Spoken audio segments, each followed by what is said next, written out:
भारत भूषण भूतो भूमा भावम गतः कोऽपि दिव्य हरिश्चंद्रोऽसौ जयतितराम भारतेन्दुरिह। भारत ही नहीं अपितु संसार के इतिहास में 19वीं शताब्दी के अंत का अत्यंत महत्वपूर्ण स्थान है। समाज, राजनीति, साहित्य और संस्कृति के विभिन्न क्षेत्रों में हमें काल के इस भाग में बहुआयामी परिवर्तनाकांक्षी शक्तियों की क्रियाशीलता दृष्टिगोचर होती है। Tolstoy, Darwin, Marx, Ishwarchand Vidyasagar, Swami Dayanand Saraswati और रामकृष्ण परमहंस जैसी महानतम विभूतियों ने इसी कालखंड में अपना त्याग और तपोमय जीवन बिताया था। इन्हीं विभूतियों के योग्य समान धर्मा के रूप में हम हिंदी भाषा और साहित्य के क्षेत्र में भारतेंदु बाबू हरिश्चंद्र को विद्यमान पाते हैं।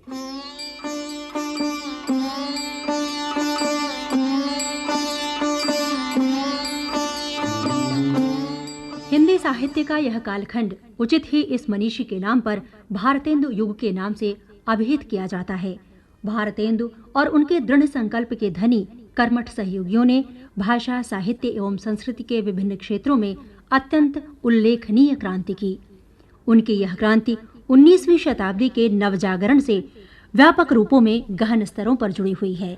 भारतेंदु हरिश्चंद्र का जन्म काशी के एक प्रतिष्ठित परिवार में ऋषि पंचमी सन 1850 ईस्वी में हुआ था। उनकी माता का नाम पार्वती देवी और पिता का नाम गोपाल चंद्र था।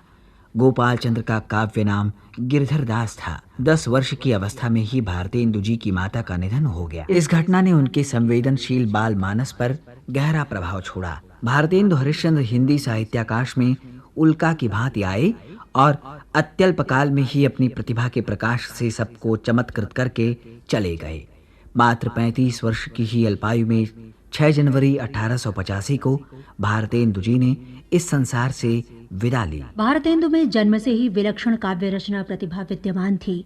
मात्र 6 वर्ष की ही अवस्था में उन्होंने यह दोहा लिखा था, ले व्योढ़ा ठाढ़े भये श्री अनिरुद्ध सुजान, बानासुर की सैन को हनन लगे भगवान। हिंदी जगत के क्षितिज पर भारतेंदु का उदय आलोक पर्व सदृश शीतल, स्निग्ध, समुज्वल होते हुए भी अपनी प्रखरता में अद्वितीय है। यद्यपि इनकी लोकयात्रा की अवधि बहुत अल्प रही, पर उस सीमित अंतराल में भी देश प्रेम से अभिभूत ही इन्होंने जातीय चेतना जागृत करने एवं भाषा और साहित्य के उत्थान के लिए जो कुछ किया, उससे नवजागरण के अग्रदूत के रूप में प्रतिष्ठित हुए। बहुआयामी व्यक्तित्व के धनी भारतेंदु ने अपने समय के रचनाकारों का मार्ग प्रदर्शन किया और युग प्रवर्तक कहलाए, और इसी कारण हिंदी के उस कालखंड को भारतेंदु युग कहा जाता है। भारतेंदु जी स्वदेशी के प्रबल पक्षधर होते हुए भी अंग्रेजी की अच्छाइयों को ग्रहण करने के हामी थे। इसी दृष्टि से उन्होंने सन 1867 ईस्वी में चौखंबा स्कूल की नींव डाली थी, जो आजकल वाराणसी का हरिश्चंद्र कॉलेज माना जाता है। अपने सिद्धांतों के प्रचार हेतु उन्होंने स्वयं ही 4 ऐसी पत्रिकाएं निकाली थीं जो साहित्यिक स्तर की थीं और जिनका उद्देश्य हिंदी भाषा के लेखन एवं उत्तम साहित्य सर्जन को प्रोत्साहित करना था। ये चारों पत्रिकाएं थीं कविवचन सुधा, हरिश्चंद्र मैगजीन, हरिश्चंद्र चंद्रिका और नवोदिता। भारतेंदु जी अच्छे पर्यटक थे। उन्होंने लगभग 15 वर्ष की अवस्था से ही यात्राएं प्रारंभ कर दी थीं और जीवन के अंतिम वर्षों तक वे अनेकानेक लंबी यात्राओं पर जाते रहे। इस प्रकार लगभग समस्त उत्तर भारत का उन्होंने भ्रमण किया था। भारतेंदु जी हिंदी के प्रचार प्रसार के पक्ष में ओजस्वी भाषण देते थे, कवि गोष्ठियों का आयोजन करते थे। इस कारण उनकी ख्याति भारत के प्रसिद्ध हिंदी प्रेमी के रूप में चतुर्दिक फैल गई और सन 1880 ईस्वी में उनकी हिंदी सेवा और भारत भक्ति के कारण ही उन्हें भारतेंदु उपाधि से अलंकृत किया गया था। भारतेंदु जी के भाषा संबंधी विचार हिंदी भाषा से ही संबद्ध है। हिंदी के पार्श्व में ही वे अन्य भाषाओं की चर्चा परिचर्चा करते हैं। निज भाषा उन्नत आहे, सब उन्नति को मूल, बिन निज भाषा ज्ञान के मिटत नहीं को सूल। उनका यह प्रचलित दोहा अति प्रचलित मुहावरा बन गया। भारतेंदु के निबंधों में उनका ओजस्वी व्यक्तित्व उभर कर सामने आया है। यद्यपि ये निबंध विषय प्रधान हैं, फिर भी उनमें रचनाकार के व्यक्तित्व की छाप कहीं भी नहीं छूटी है। उनकी मस्ती, फक्कड़पन, मनमौजीपन, उल्लास, हास्य सभी कुछ इन निबंधों में भरपूर है। ये निबंध अत्यंत आत्मीयता से युक्त हैं, मानो रचनाकार और पाठक आमने सामने हों और लेखक पाठक को लक्ष्य कर सरस बातचीत में निमग्न हो। निबंधों के बीच अक्सर पाठकगण ये शब्द मिल जाता है। निकटता का ये एहसास बराबर बना रहता है। एक अद्भुत अपूर्व स्वप्न। इस निबंध में उन्होंने तत्कालीन स्थितियों का तो चित्रण किया है, सब पर चोटीला व्यंग भी किया है।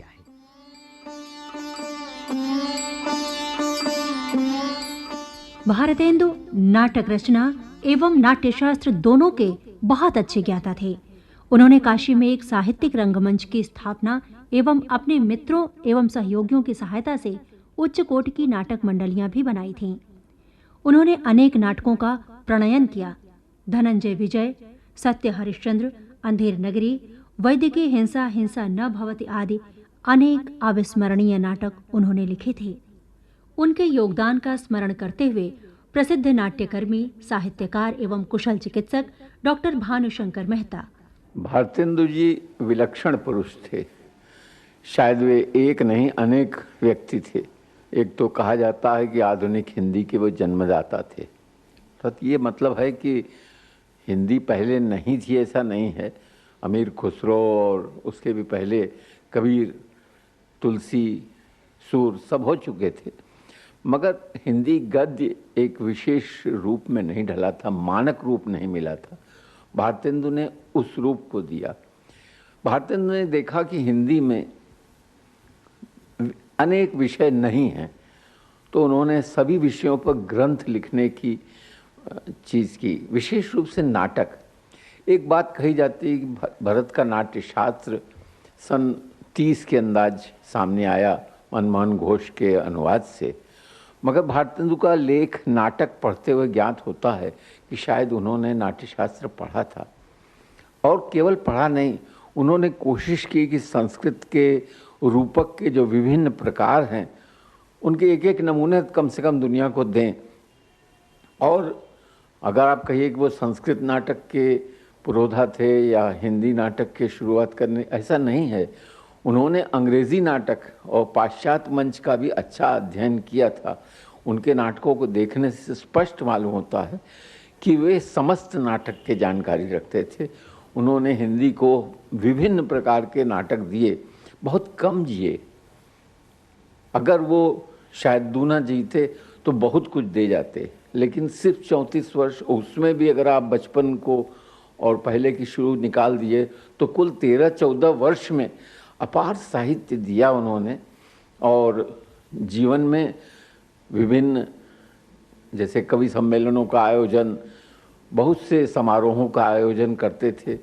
उपन्यास लिखने की कला, कहानी लिखने की कला, ये सब चीज़ में शुरुआत तो उन्होंने कर ही दी। कविताएं तो इतनी अधिक लिखी हैं, इतनी सुंदर लिखी हैं। हास्य रस के खास विशिष्ट व्यक्ति थे। उनका हास्य अगर आज भी देखें तो बहुत सुंदर था। भारत में अप्रैल फूल बनाने वाला एक विशिष्ट व्यक्तित्व वही था। उनको कला की जानकारी थी, पुरातत्व की जानकारी थी। यहाँ की सरकार ने उस जमाने में, अंग्रेज सरकार ने उनको शिलालेख पढ़ने का काम सौंपा था।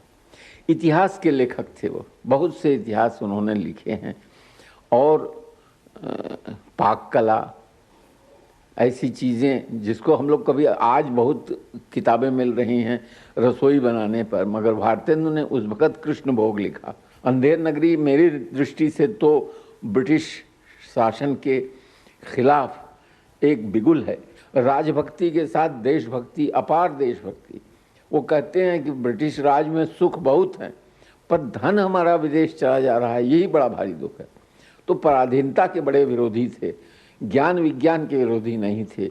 और सच पूछिए तो हिंदी का वो युग है जबकि सारे संसार में एक नई सदी आ रही थी, नया क्रांति हो रही थी। ऐसे युग में भारतेंदु अगर न होते तो शायद हम बहुत पिछड़े होते।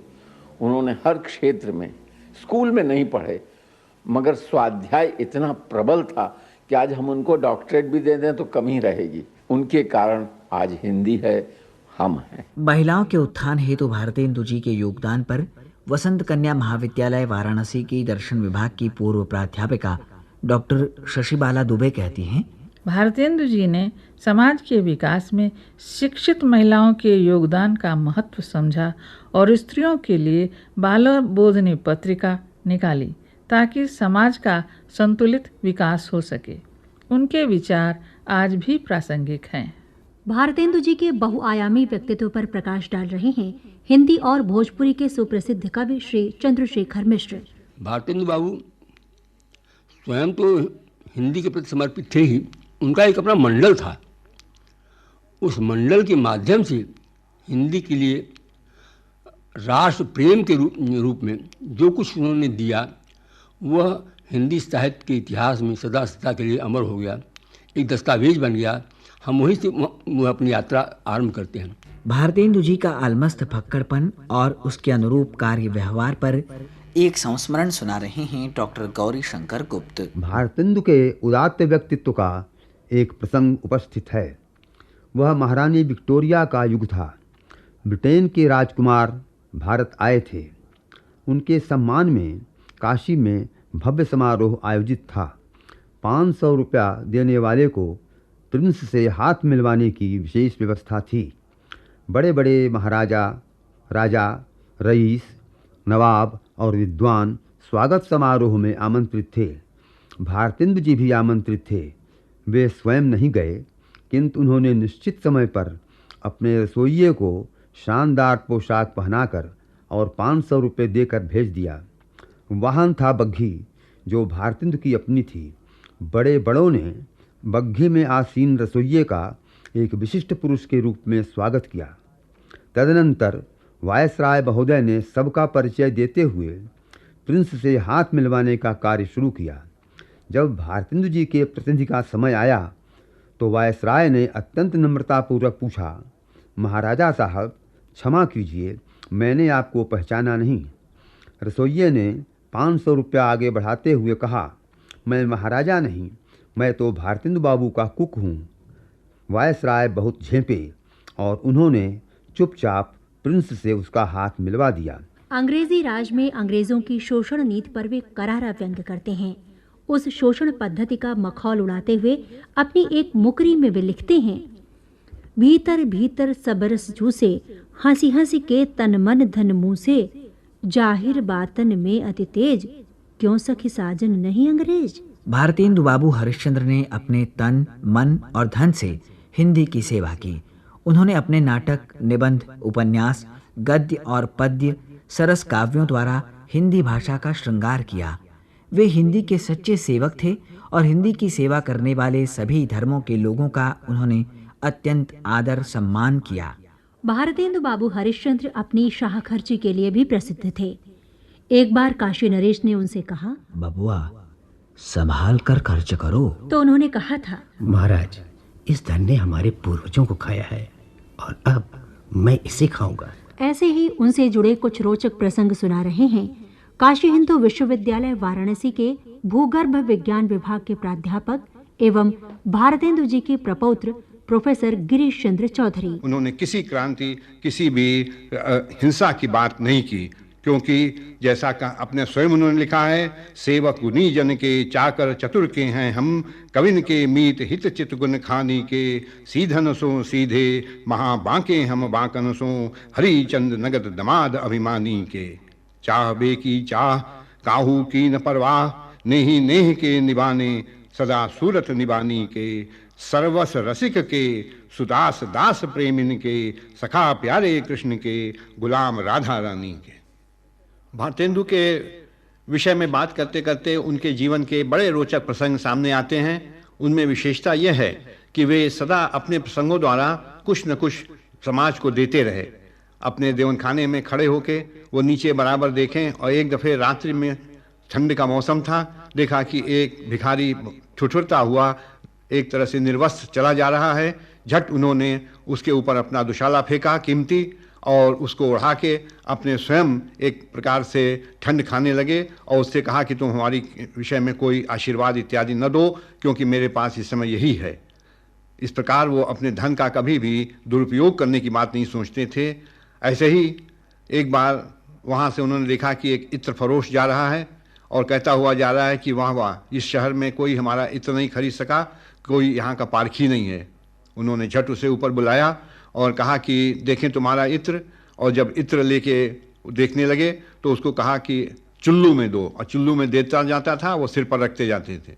इत्र फरोश ने कहा कि बाबू साहब, आप इस प्रकार से इस इत्र को लेके अपना क्यों धन नष्ट कर रहे हैं? बोले कि देखो तुम्हारा इत्र नहीं है, ये तेल है, और इसीलिए किसी ने इस शहर में नहीं खरीदा और ये इसी लायक है। लेकिन मैं ये नहीं चाहता कि तुम इस घर से मायूस होकर निकलो, तुम्हारी भी मान के लिए मैंने ये किया और तुमको ये पैसा दे रहा हूँ। इस प्रकार से अनेक उनके जीवन के प्रसंग हैं जो कि बराबर ये बताते हैं कि वे जनता से जुड़ना चाहते थे। भारतेंदु के योगदान का सही परिप्रेक्ष्य में मूल्यांकन करते हुए आचार्य रामचंद्र शुक्ल ने लिखा है, भारतेंदु हरिश्चंद्र का प्रभाव भाषा और साहित्य दोनों पर बड़ा गहरा पड़ा।